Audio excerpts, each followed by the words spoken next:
So if a lead comes in and it doesn't book, it's for one of two reasons. Either the lead was bookable and your operations team fumbled it. A quality lead, I need an estimate. Great, we have a dispatch fee. Just comes to top of mind, right? We're going to charge $150 to come out and look at the estimate. All right, never mind. I'm all set. I don't want to pay for that.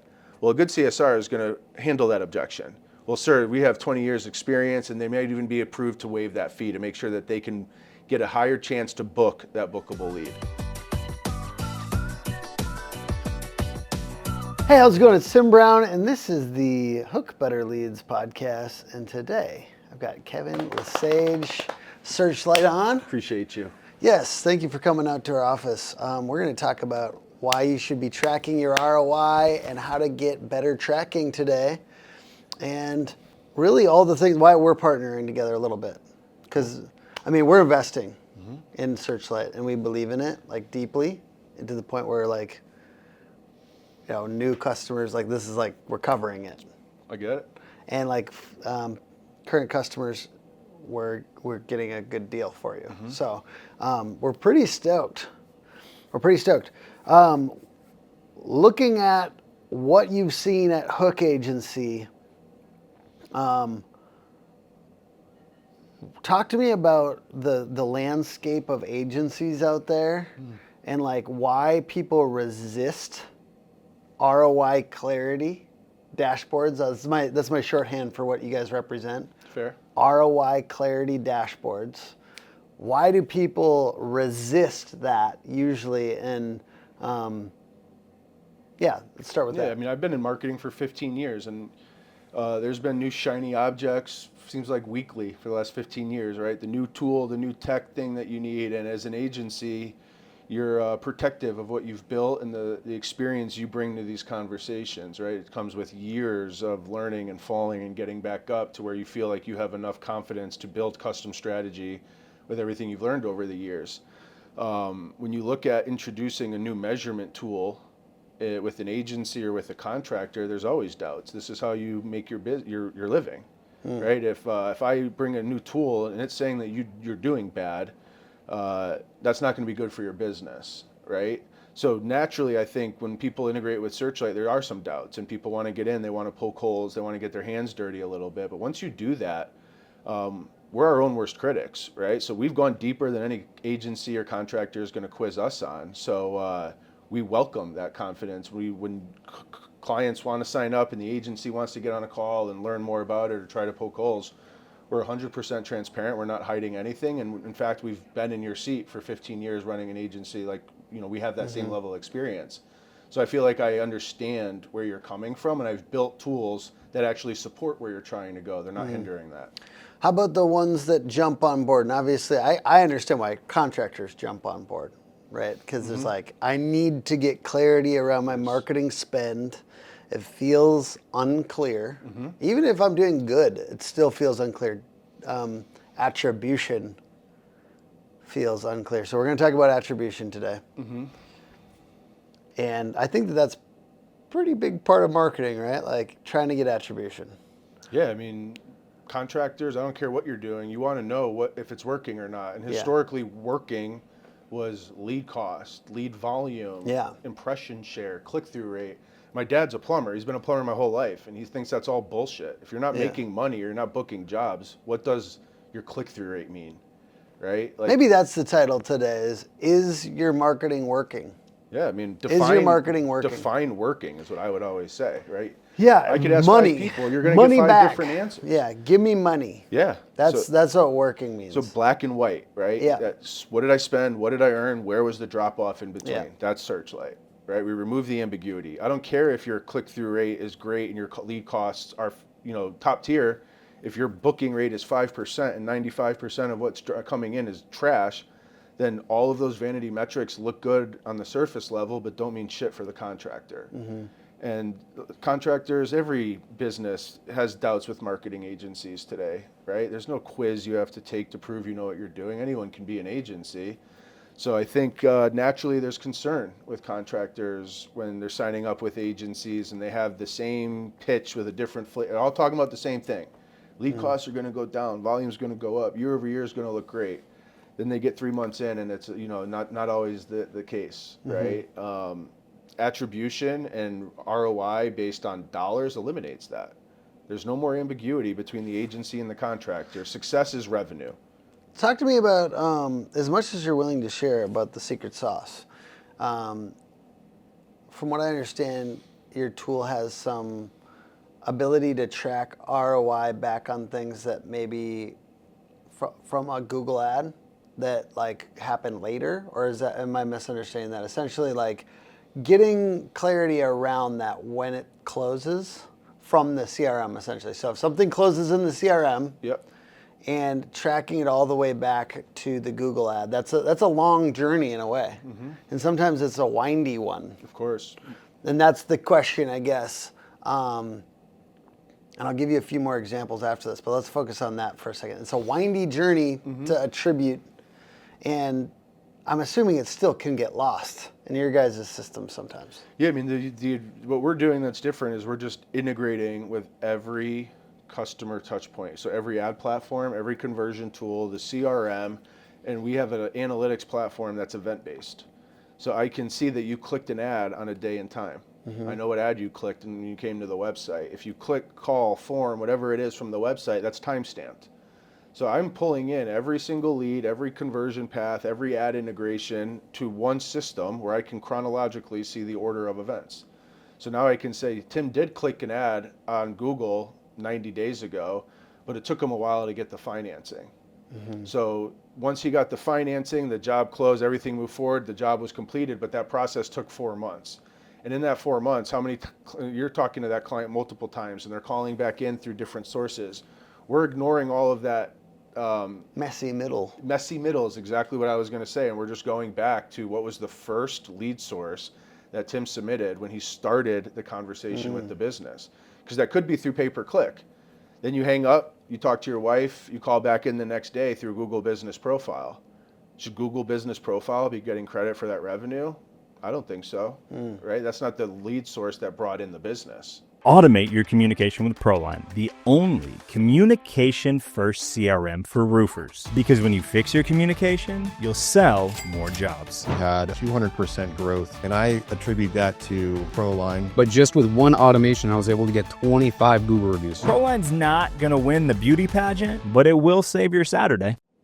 Yeah, that's something I think even for ours, and I don't know if we're going to set this up for hook agencies, but I was just looking at that because we always talk through the story of conversion with every one of our customers. We talk through it in our sales and marketing meetings. So we were talking about one this morning that closed last week, and we were super excited about it. And the deal closed on Monday, and it was like a couple weeks before that. The conversion was from the homepage. Originally, that's where they came, is the homepage. But I'm looking at like, homepage is usually branded, right? Like if they searched hook agency, this is an organic lead. This is likely not an organic lead. That's the first time they came to us. I'm trying to trace, it's an HVAC company. I'm trying to trace it back to like, okay, it's probably from like our podcast or our Facebook. It's like, where did they find out about the brand? Which I know is not like, it's hard to find out where people found out about the brand, you know? There's this whole other thing. It's like brand building. And I'm just going to use us because I have the most context, right? I'm putting things up on the whiteboard this morning. I'm like, these are the 3 biggest lead generators for us. And I'll just tell them. So there's probably agencies watching this too. This will be useful to you. Biggest lead generator for us is organic. YouTube, but mainly our website, which is like 56% or something like that of our leads. We get about 20 a week, 19 specifically, 19 on average, trailing 12-week average. Good for you. And second, Facebook ads. And third, my DMs. So social media, just like personal brand, and we go really ridiculously hard on that, and I have 2 Facebooks. So I thought your name was Tim Brown or Tim Hook for a long time. Yes. HVAC Tim is Tim Hook. And then I'm looking at these other things like podcast and events. And those to me are brand. And it gets confusing, I think my team even, for Hook, it's a 5-person sales and marketing team. It's like, or is it 6? 6. 6 sounds better. 6 sounds better. So I'm like, don't get too confused about these, like podcasts, but it creates brand impressions. And I think a lot of people are confused because they don't want to do the brand stuff. They only want to do the lead gen stuff. There's no like deterministic path for attribution. Yeah, for brand stuff. For brand stuff. Exactly. So that's a whole nother marketing problem. Well, I do like looking at new customers that you've never worked with before Yeah. that are coming through organic. Yeah. Because that's a customer that searched for LeSage plumbing, not plumber near me. Yeah. Right? They're new. They came through organic. They Yes. heard that brand somewhere. Feels like brand, right? That is a brand. Yes. And one way to measure your brand, just for other people, and I know this is like an additional topic besides attribution, but is to just look at the Search Console. How many times do people search SearchLight Digital? How many times a month or a year do people search Hook Agency? And I'm tracking that over time as that goes up too. But yeah, there is this additional complex piece of like, if it comes through organic for brand, how much, actually talk to me about that. Because we were talking about that with Dan Antonelli at an event about branded search. Dan? Yeah. Dan, yeah, I could just say Dan. We all know. The Yeah. Dan brands. So with branded search, how do you guys have any, like, you have filters for that and stuff Oh, yeah, like we that? just wrote a blog about it too that was looking at branded keywords versus unbranded and the performance behind it. I would guess private equity has a lot of questions about that too. Oh, definitely. Because Yeah. that's like, if we're going to acquire a brand, if they have 1,000 searches a month, how much bigger of an asset is that? It's a really good point. Yeah, for a local. I've never had that conversation with them, but that makes a lot of sense to me. I would talk to you Yeah. guys about who to, like, I feel like it'd be good to have this for acquisitions. Oh, there's a big piece to that. I mean, we could spend a whole hour on this, but when you acquire a business, there's always that tough conversation around what are we going to do with marketing now? You've probably dealt with that as an agency. Your Sometimes client we gets benefit, acquired. sometimes it goes Exactly. away. It's a 50-50, It's all right? relationships, isn't that? That's the thing. People are like, how did they go away? It's Well, like, that's the problem. It's Yeah. all on relationships. Yeah. It should be on data, right? So with search, it's not how people work though, all you'd be the time. surprised. But when with SearchLight, when you acquire a brand, let's say I own 30 HVAC businesses and I acquire my 31st. That 31st, let's say, is on a random CRM. It's not a major industry CRM that we'd be familiar with. We would get them connected to the SearchLight platform. And then now the PE group is deciding, are we going to maintain that marketing agency? Are we going to pull it out and move them into our marketing team? And that should be a data-driven discussion, because what if you acquire a business, they're doing something right? You know, you don't want to acquire them, then pull out the marketing and move it over to somewhere that you're comfortable with if it was doing well. If it's doing well, let's figure out what they're doing well. Can we scale that? But you don't, like, the last thing you want to do when you acquire a business is take something out that's successful for them. Unless you can, at scale, beat up the agency. Fair. That's actually like the strategy, it feels like, when I look at this. There'll be people with like, I mean, it's like, there's some of these agencies have rock bottom prices for like roll up. yeah, but the roll-ups want revenue, man. They're not just trying to penny pinch. Especially PE. Like, I think the good PEs aren't going to just go with the least expensive option. Right? If they acquire a business and that marketing is performing at a 12x return on investment and their portfolio is at a 6x, like, there's got to be some logic here that we're not just going to pull that. Like, we want to figure out why they're doing well. What are they doing that we're not, right? And the last thing you want to do is get them go from 12 to a 6x on an acquisition you just made, right? That's not going to be good for the team, for your bottom line, for anything. Yeah. So yeah, what is a lot of relationship based today, I think needs to be more data driven. How much have you, like, I know you guys do a lot of benchmarking. I think that's one of the reasons I started to have very positive impressions of you guys, is the industry benchmarking that you do. The blog? And you got, the blog. What is it called? Data driven trades. Data-driven trades. You have a lot of benchmarking around plumbing and HVAC. Now that you have Hook, are you going to have a lot of data around Yeah, we have roofing? We have plumbing, HVAC, roof, I know you have some garage other doors. agencies, We but- just don't have a lot of roof. I mean, so if we're going to do benchmarks, I need a good data set. You're going to get a better data set with us. Fair. Then yes. Because the we have short like 100 answer is- roofers, so. Well, I mean, yes. once we have enough, we'll add roofing in as a category for benchmarks. We have, I think, like 1,000 right now accounts for plumbing, HVAC. So it's we could do a good data set. Which I love that. You guys do a really good job. That's such good content marketing. Like there's so many ways to do content marketing, but like data benchmarking is like beautiful. All the credit to John Torrey. I mean, when we first started he's our marketing team, but I remember as a marketer myself, like when we were like, hey, what are we going to do for marketing? And one of the ideas was we're going to write a blog. I was like, oh, come on, it's not like 1999 anymore, but all the credit to him because the roll-ups of the performance and what's happening to customer acquisition cost from Q3 to Q4, and I mean, we get like 6,000 views on every article now, all in market audience. That's by far our biggest lead gen. We don't do any marketing outside of that, and we're getting 2-3 leads a week, 4 leads a week, somewhere maybe a little more. Very cool.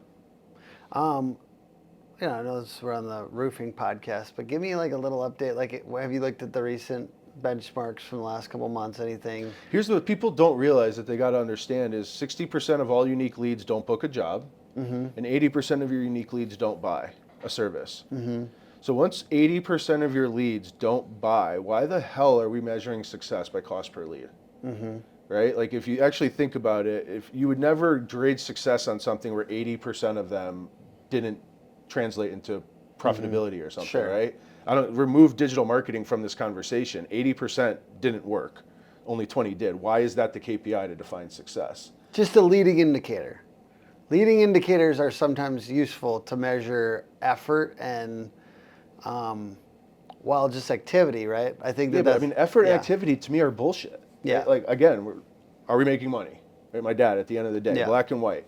Like, and I've had customers tell me this. I don't care if this is outsourced to some guy in India, blah blah blah blah. If it's working, we're going to keep doing it. Yeah. Right. That's going to define success. Yeah. Right. So leading indicators are great, but if you have revenue, that is the indicator. It's not a KPI. It's not, it's the metric that means the most. And your KPIs of click-through rate and impression share and all that can look great, but revenue can be in the completely zero, right? So as a marketer myself, KPIs are easy to manipulate. You can't fake revenue. That's good. So I like that. My trainer says you can't fake fitness. That's another one, yeah. Can't fake revenue. You can't. That's beautiful. You can get confused as a marketing agency when close rate is not high, and sometimes contractors don't like when you push on it. Well, I mean, the reality is you can't talk marketing without talking operations. Yeah. I've been down this road. I've had the largest PE groups say, Kevin, I'm getting all the GMs on this call, and you do not bring up operations. This is a marketing call. I said, I can't do it. Like, you're not selling your estimates. Marketing's getting you to the door. The leads are quality. You aren't selling the estimate, and then you're blaming the agency. How can you confidently say the leads are quality? Because you're getting, I know they're bookable. And Bookable. They're bookable. They booked, and the technician's at the home.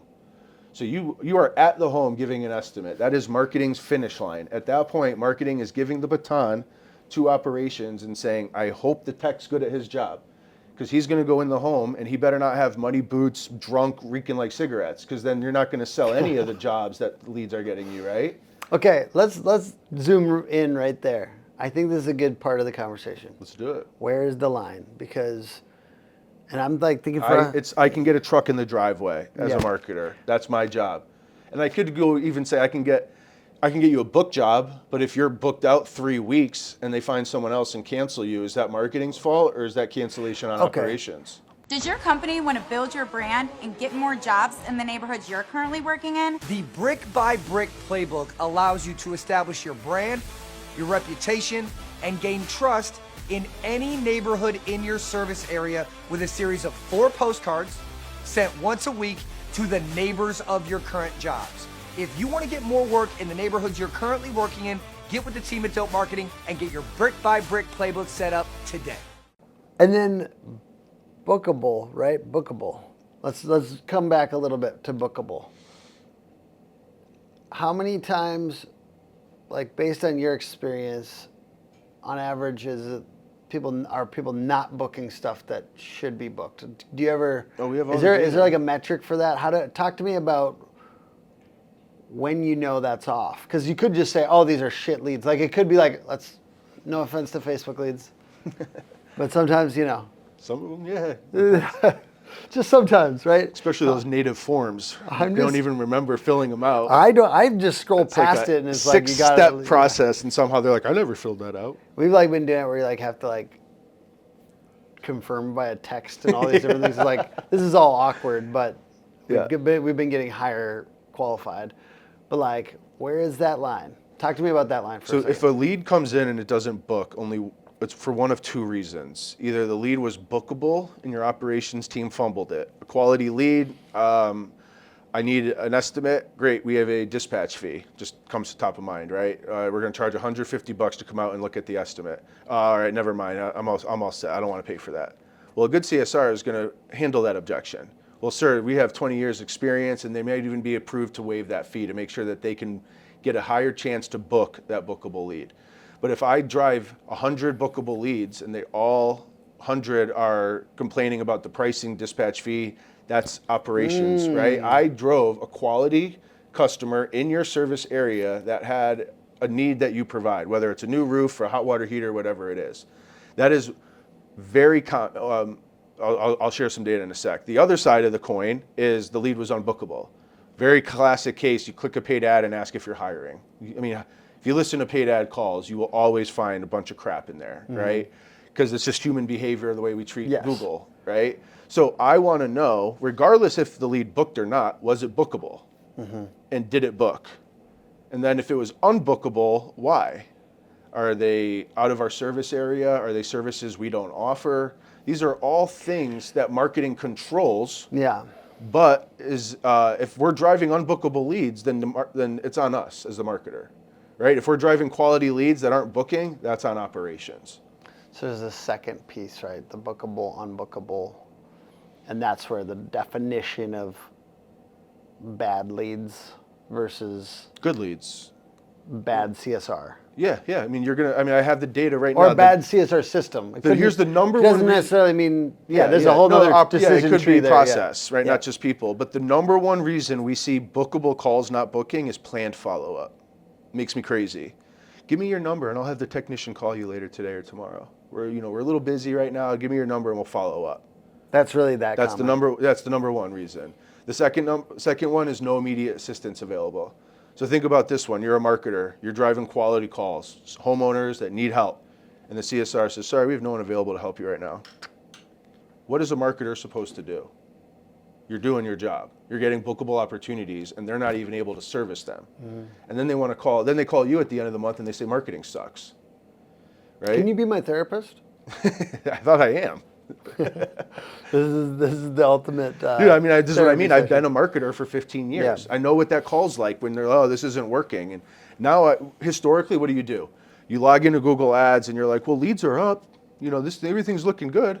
Now I get that call at SearchLight. I'm like, dude, I have $4 million of estimates that you didn't sell last month. You're not even booking your forms. How fast are you responding to form submissions?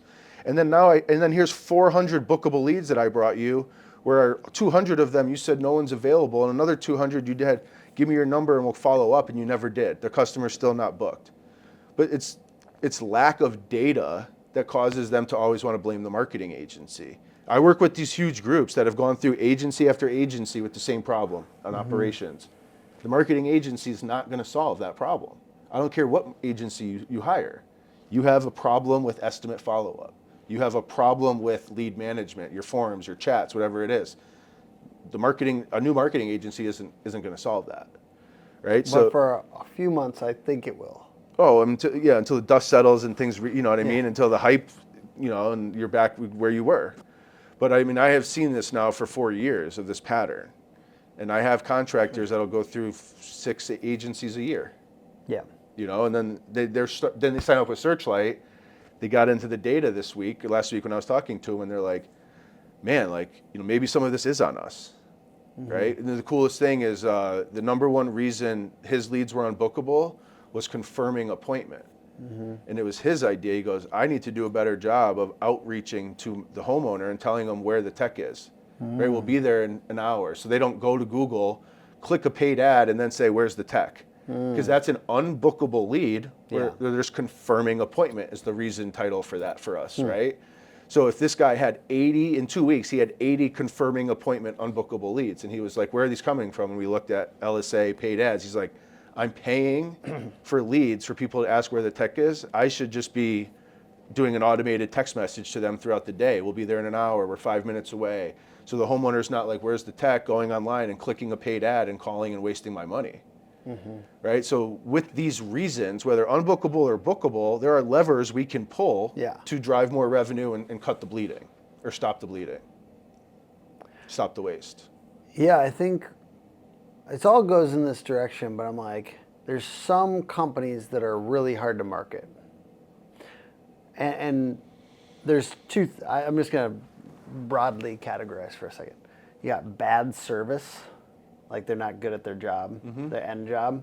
And then you got bad operations, bad intake, and then you got bad marketing agency. And so you're always kind of trying to like, and I think it's good to note, like sometimes I just think about this one. I'm like, you're hard to market because you're a bad company.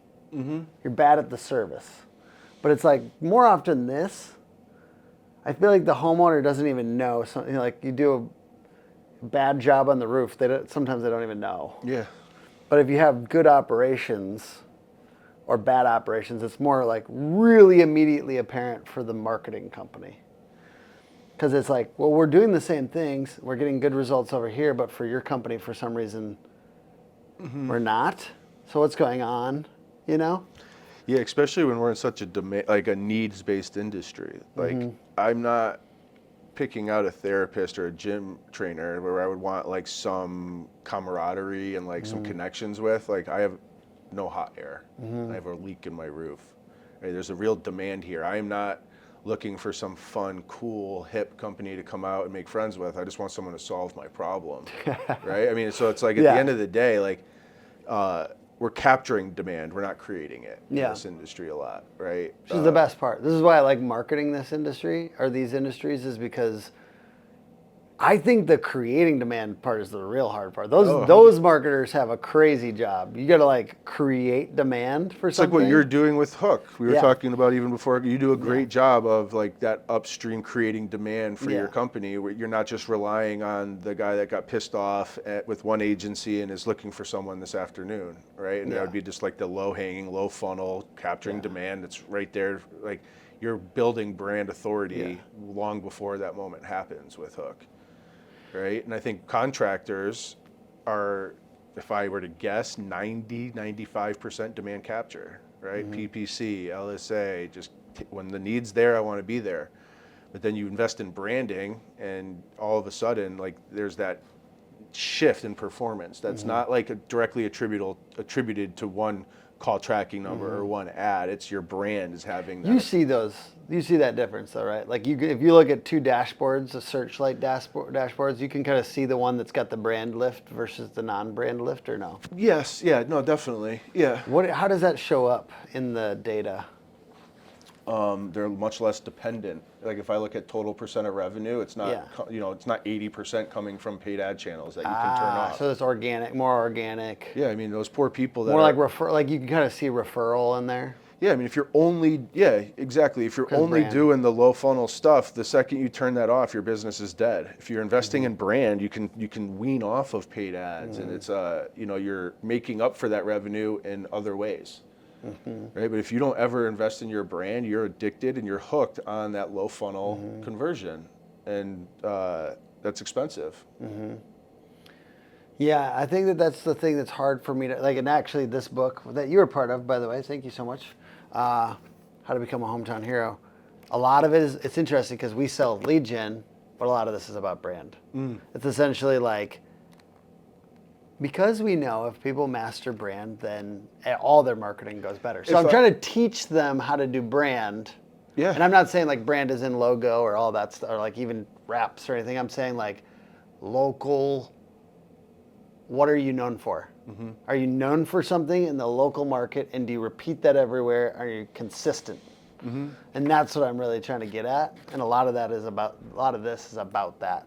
If I were to start a home service business today, day one, I would be investing heavily in the demand capture channels to get my business off the ground with the goal of weaning off of them into more organic and branding long term.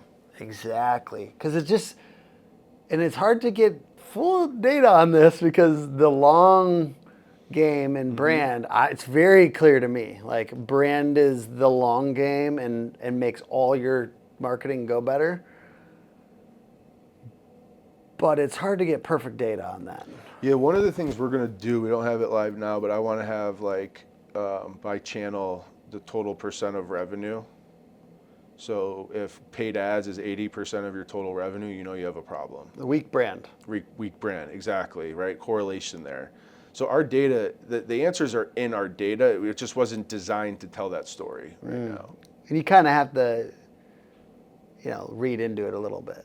But it is generally the case. Yeah, I mean the guys that are addicted to, they spend a couple $100,000 on Google Ads a month, and if there's one down month, it's drastically felt on the bottom line. Whereas some people are just supplementing performance with Google Ads. There could be similar in size, but have a fraction of the budget because they've made up for it in other areas. And it's hard to say like one's way better or worse than the other, except, right? Like, no, you want to create demand, not capture it. That's going to be a lot less expensive. Yeah. Right, that's someone that's like, hey, I saw Kevin at the Little League games, and he's got the sign out on the field or something like that, and I'm going to search for LeSage Plumbing now instead of going to the open market of plumber near me because I've built a relationship. I know that brand. And like, why is that way better? Oh, it's just less expensive, and you're not going to the open market where everyone's bidding and it's your ad against 5 others. It's a direct one-to-one reach out. Right? If I go to Google Ads, I'm ranking and competing with all these other companies. If I have a sign on the Little League field that generates the lead, that's my lead. I'm not sharing that lead like I am with Angie or Thumbtack. It kind of operates a little bit more like a referral if they search brand. I feel like if you track your close rate, go look at close rate for branded. And I mean, it's like, to me, it's closer to referral. Yeah, last week we wrote our first article on our blog about branded versus unbranded keywords, and it was pretty scary, the difference in cost for branded versus unbranded with PPC. I mean, you're talking like hundreds and hundreds of dollars. The only thing is like it's harder. What is? Like it's like you're talking about the PPC ad plus all that other marketing that you did, right? Yeah. So it's like a what do you call it? Alley-oop. We're about to go to the Timberwolves game. Even long before SearchLight, I always said you should have a demand capture and a demand gen budget. One should be low funnel, and the other should be a focus towards high funnel. Things that we can do, building impressions and relationships in the community, things like that. But even that being said, you'd do alley-oops all day if it was your business. You'd do brand alley-oops. Of course.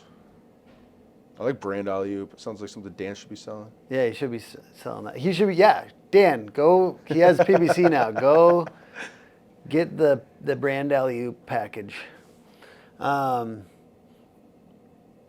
I believe in brand. But the thing is like, and that's what Dan always preaches, is like, it's just not, most people have the weakest brand. And I was talking to Facebook thread, but I was talking to somebody in one of the HVAC groups recently, and I was like, somebody's like, what is with all these cartoons on the vans? What is the point? There must be a reason. And I'm like, it's good if it supports the name, right? Like the thing that matters is that the name is memorable. Like that's what I think is like, and think simply of your put target the audience. Yeah. The target audience isn't the pissed off contractor that's been grading vans for the last 30 years, right? It's a homeowner that wants some welcoming, nice person to come in their home and not screw them. Like, hey, a cartoon does a pretty good job of that. Yeah, and I think if the illustration or icon or symbol helps you remember the name, that's where I think it's the most powerful.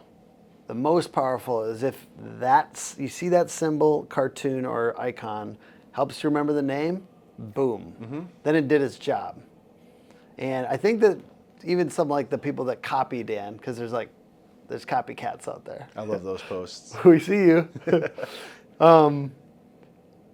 this is a compliment, but then at a certain point, it's no longer a compliment. Stop doing that. But Fair. the people that like, they don't always know that principle. You got to know the name. Like, the point is to support the name, so that you can Google it later. That you don't have to like write down the phone number, because how many of us are writing the phone number down in our car? Yeah, my favorite quote in business is perception is reality. So what do I feel when I see your brand, right? I've seen Dan even talk about it. I think the example was like Planet Roof. One was like a big, strong logo, and the other one was a little more. I know who welcoming. designed that too. I don't, so let's leave that out. It's funny because they keep on posting that. But it's just what came to my, as you talk, like, so what's and I'm like, perception to me? That person's got to feel like shit. I'm glad I don't know who it is. Yeah, I wish I didn't. But Edit this out, Axel, will you? someone close to you. No, never mind. You don't have to. So at the end of the day, all I'm saying is perception is reality, Yeah. right? And your brand has to carry that. Even when I think of SearchLight, we wanted the name, I came up with it because we were putting a light on search. It started with SEM, SEO, right? Yeah. So search marketing, we were going to put the light on it. It's taken us 3-4 years to build a brand of trust. That took a lot of work, right? But like, now that brand generates leads for us. That trust generates leads. We don't spend $1 on demand capture. We don't run paid ads. We don't do Facebook. We don't even run a Facebook ad, right? So I mean, without a doubt, brand is hard to measure. But if you're going to build a business without it, you're going to be blowing cash until the business gets sold or folds, because you're reliant on paying that demand capture lead. If you don't spend money upstream to generate them on your own, you're going to be paying more for them downstream. That's just the reality of the situation. What do you want SearchLight to be known for?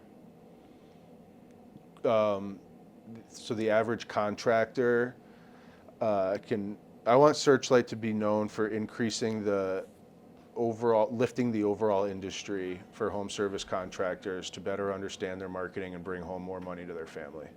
My dad's a plumber. He's the brown bag cold lunch, working Saturdays and Sundays, and I don't like hearing that agencies and anyone is taking advantage of that kind of person, right? Like, as an agency, you can sign up for marketing and it looks good, but is it really working? Again, is it driving revenue? Right? When I sit here and see the average booking rate is under 40% for this industry, and 60% of leads don't book and 80% don't buy, that screams opportunity for me. And I think partnering with agencies and contractors, if we can lift that just a little bit, that's millions of dollars to the bottom line for our customers. What would you say you think Hook Agency is known for? Good marketing. Good. You do a good job of demand generation.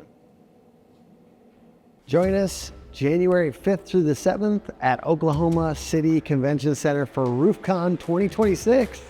It's going to be amazing. I hear there's somebody special that's going to be keynoting there. I'm going to be speaking. It's going to be really, really fun. And the best part is not even the speakers at events like this. Bringing the roofing industry together, talking about all the most cutting edge technologies and new methods, the best people in the industry sharing great information, as well as having community. That's what it's all about, having community and creating relationships. So join us. That's January 5th through the 7th at Oklahoma City Convention Center. Thanks. Thank you for meeting with our team. Anytime, man. Appreciate the invite, and I mean that sincerely. Yeah. We'll come out and we'll do I don't draw a line for training, because we have to have confidence and trust in our data, and the only way you do that is getting in the trenches with people, right? So your team's going to have a hard call in the early January with a customer, and we'll be on that call with them, and we'll be supporting them, and the customer will realize that we built something thinking about them too. Like, my dad's a plumber, right? This isn't designed to be smoke and mirrors and work for an agency. It's designed to create accountability on both ends. If your leads suck, we're going to know. But if your leads are great and the agents or the contractor doesn't know how to answer phones and manage forms, we're going to know. We're going to know what the problem is, and that's the point. And so halfway through this last year, I knew that better dashboards and clarity on ROI was like our number one thing. because I think our stuff stands up. But I also always like to be the fearless guy. You know what I mean? like that. I assume that you've got more of the fearless agencies kind of with you a little bit. There's a little bit of fear, right? Of As course. an agency incorporating more ROI clarity. But I've always tried to push for it. And we just took a little while for us to get ready to prepare to do it. But I think that's the key, is like try to be fearless towards, if you're an agency, try to be fearless towards this, because at the end of the day, if money's not coming in from it, they'll know. So you might as well The try cat's to, out of the bag now. yeah, you gotta try to find out where any hangups are in the meantime, because if there's not money, you're going to go away anyways. And showing your customers that you're proactive with this and you're not scared of it. Right? Yeah. We have some agencies that like really don't want anything to do with us, and we get the data connected anyway. We just miss a little bit of it, and those are always the worst performers. Right? If you're with I'll look at that. If you're with an agency that is scared of transparency, you're with the wrong agency. That is a fact, because nothing's perfect.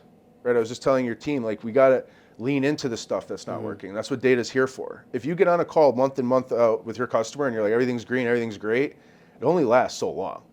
But if you get on the call and you're like, hey, I was doing an audit, and the last 30 days we're really struggling with this city in your service area. Do you know why? Any reason you could think of? And here's my plan to do a 30, 60, 90 day to solve for that. And the data identified that problem, and the marketing team, which is what we're supposed to be doing, was recommending strategy to solve that problem. We're not just telling them click-through rate went up 8% month over month, and they're like, cool, right? It's like, no, your agency found a problem, recommended a solution to fix it, and next month we're gonna make more money because of it.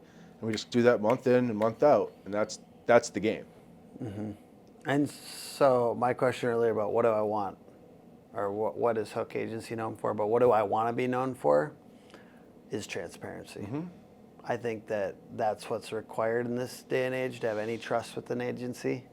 And so this is a step in that direction, is partnering with you guys. Complete third-party validation. There's nothing you can do to manipulate our data, right? You're gonna get the truth. So we're going to continue to push in to be known for transparency. We're incredibly grateful for your partnership to do that better.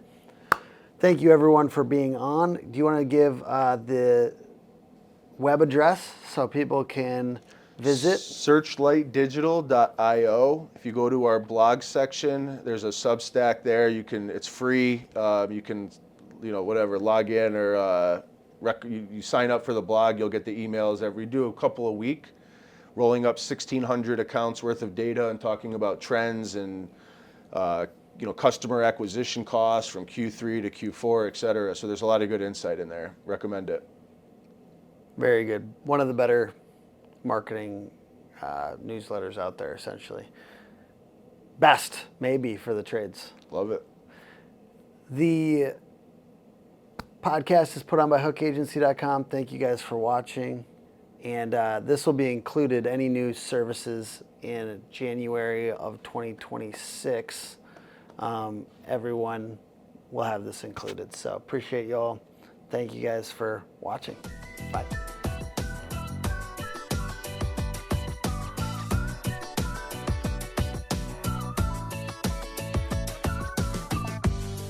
They're so thorough with every detail of the website. Working with Hook, the design is probably 50x better than any other design I've ever had. Their team is super communicative, and I mean this genuinely. I'm happy to pay you guys to work with us. It's been a tremendous experience.